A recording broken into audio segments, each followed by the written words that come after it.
All right. Hello again. This is Mistaken Ford. This is our third video lesson in the chemistry of carbons. And so we've done carbohydrates.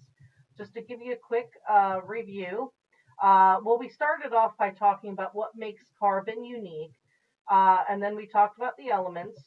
And then we talked about carbohydrates and lipids. Now, carbohydrates and lipids both have carbon, hydrogen, and oxygen. So what makes proteins different? Well, proteins end up being very unique in that the monomers can have a little variation to them. Carbohydrates are going to be very simple because whatever monomer is there, they're all going to look pretty similar. But proteins have some variation to them. But there's still a pattern, and that's really super important. Now, proteins have nitrogen and sometimes sulfur. Very important to remember that. So you can make that CHONS. That'll help you remember. Now, proteins are going to be huge polymers of amino acids. Ding, ding, ding. That's the monomer. So the monomer would be these small subunits. So each of these would be an amino acid.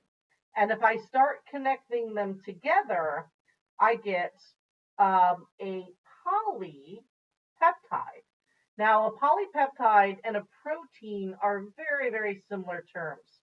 Sometimes polypeptide is used for a small protein, and then sometimes proteins are when you have many polypeptides, but by and large, amino acid is the monomer. So the green, that's the monomer, but then if I start connecting them together, that's going to be the start of a polypeptide or a protein. So what are these amino acids? What do they look like? Now, if you take a look at this molecule, it kind of looks a little weird, but notice there's a nitrogen, carbon, carbon. Now, I like to kind of use that rhythm of saying it. Nitrogen, carbon, carbon. Nitrogen, carbon, carbon. NCC, NCC, NCC. Each one of those nitrogen, carbon, carbon, that's going to be an amino acid. And it's kind of defined by having the nitrogen, the amino group, and a carbon, carboxyl group. Well, that backbone, NCC, that's what defines it as an amino acid. Now, there are 20 different types of amino acids. What makes all of them different would be the side chain, this R group. Now, so notice I've got one here that just has hydrogen, not the R. Well, the difference is the hydrogen is what makes that amino acid glycine. But if I substituted something else for that hydrogen, I would make it a different amino acid. I'll show you what I mean in just a sec. So just as before, we can connect them together. And when we connect them together, we connect them with what we call a peptide bond. And,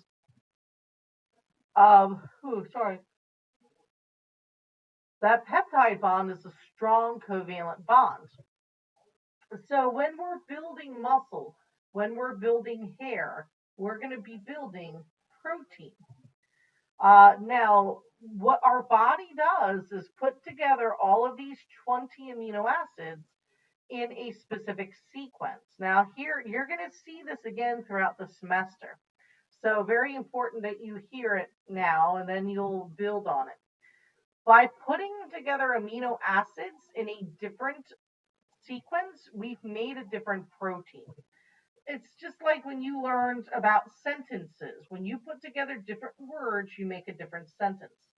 So for instance, if I have this polypeptide with pink, blue, green, and then another blue, if I flip it so that I've got green, blue, blue, pink, I've changed the primary structure. Now, the unique thing about proteins is that primary structure influences how our protein folds up. So if I have, let me try to make this really quickly. If I have all of my Play-Doh amino acids, and I keep dropping them, if I have all of my Play-Doh, there we go, amino acids, and I had it in a string, that string can fold up on itself. And then we end up getting a kind of a clump of amino acids. Not always, they don't always clump up. And in fact, that's the whole point of the primary structure.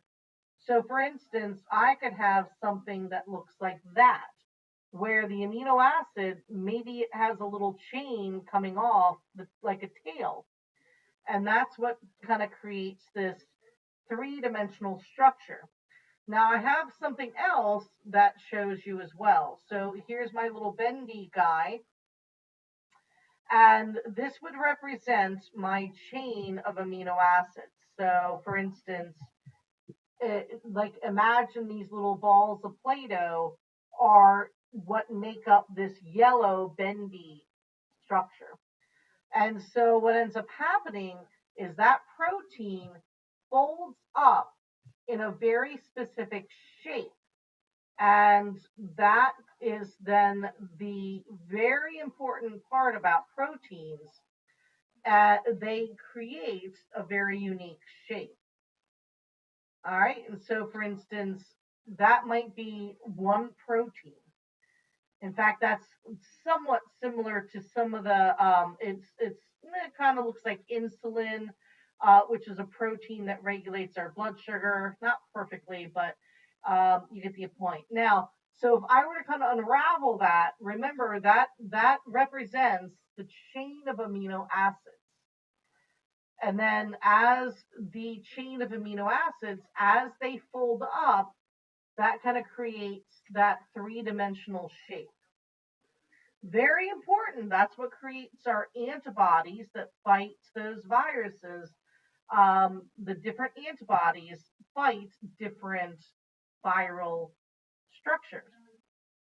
And you can see in this picture over here, all of these different amino acids, these green would be the R groups, and some of those R groups mix with water, some of them don't. And as they interact with water and each other, they kind of collapse into that three-dimensional shape.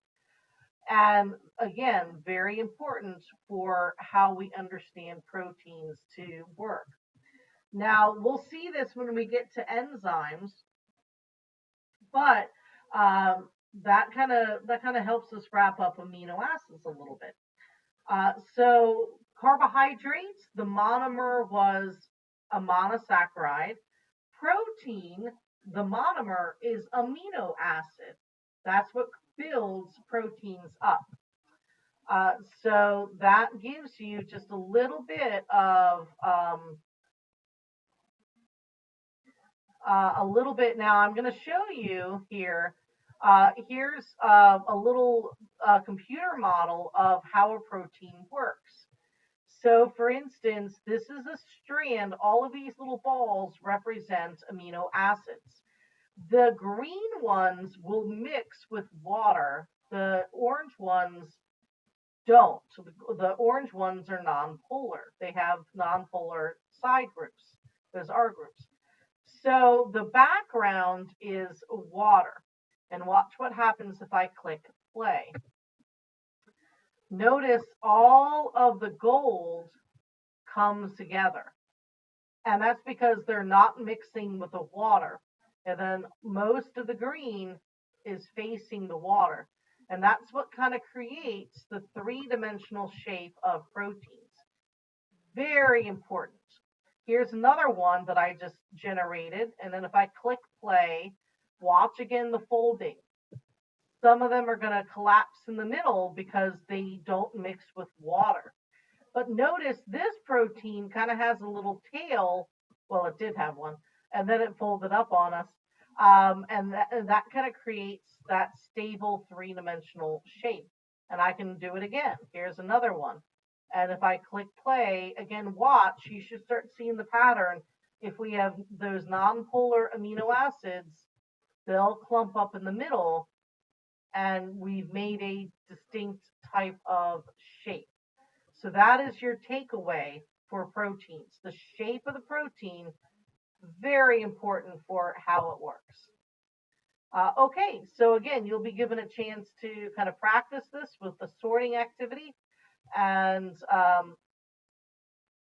we'll continue in our next lesson.